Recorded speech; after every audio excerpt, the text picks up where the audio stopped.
বিরোধী দলনেতা হলেও তিনি সম্মানীয়, তাই ওনাকে যে ঘর দেওয়া হবে তা যাতে একটু পরিষ্কার পরিচ্ছন্ন ও ঠিকঠাক করে সাজিয়ে গুছিয়ে দেওয়া হয় তা দেখা হচ্ছে। এ নিয়ে ওনাদেরকে চিঠিও দেওয়া হয়েছে। শনিবার বিকেলে বালুরঘাটে একটি সংবর্ধনা জ্ঞাপন অনুষ্ঠানে এসে এমনই মন্তব্য করলেন পশ্চিমবঙ্গ বিধানসভার অধ্যক্ষ রথীন্দ্র বোস।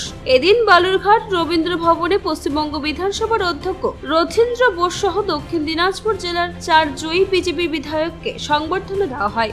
সংবর্ধনা অনুষ্ঠান শেষে সাংবাদিকদের মুখোমুখি হন রথীন্দ্র বোস।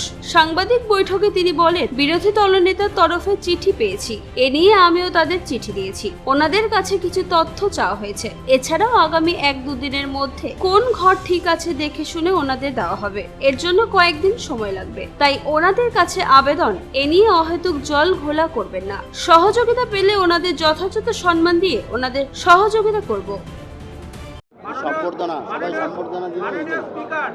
আজকে একটা প্রেস মিট ডাকা হয়েছে, বিষয়টা কি একটু বলবেন? এবং বালুরঘাটে আপনারা হচ্ছে যে আপনারা দেখেছেন যে সংবাদ মাধ্যমের মাধ্যমে আমাদের পশ্চিমবঙ্গের বিরোধী দলনেতা এবং শীর্ষস্থানীয় কয়েকজন নেতা এবং বিধায়ক তারা বিধানসভাতে গিয়ে বিক্ষোভ প্রদর্শন করেছে। এ ব্যাপারে আমার দুটো কথা আছে। কথাটা হচ্ছে, আমি একটা চিঠি পেয়েছিলাম, চিঠির পরে আমি তাদেরকে জানিয়েছিলাম যে একটা রেজুলেশন সহ তারা রিকুইজিট পেপার যেটা দরকার আছে, আমার মনে হয়েছে যে এই পেপারগুলো দরকার, সেই পেপারগুলো দিলে ভালো হয়।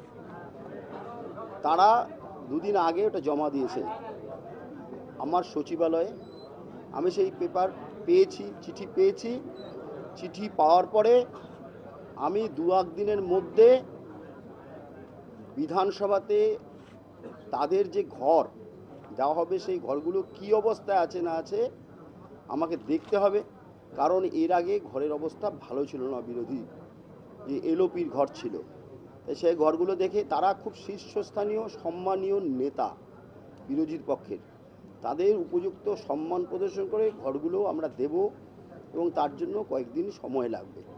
বালুরঘাট থেকে মন্টু সিংহের রিপোর্ট, কুলিক নিউজ।